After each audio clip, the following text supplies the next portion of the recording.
বিবাহ সাথীটা আমরা মনে করি একটা ফুর্তির অনুষ্ঠান,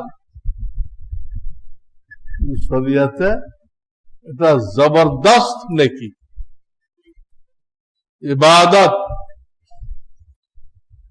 এক হাদিস আসছে, যখন বান্দা বিবাহ শাদী করে তো অর্ধেক দিনদারি পরিপূর্ণ হয়ে যায়, বাকি অর্ধেকের ব্যাপারে সেজন্য আল্লাহকে ভয় করে। কারণ অধিকাংশ গুনাহ দুটা কারণে হয়, জঠর ক্ষুধা, যৌন ক্ষুধা। জঠর বোঝেন না? পেট, বাংলায় বলে জঠর। পেটের কারণে মানুষ গুনাহ করে। আর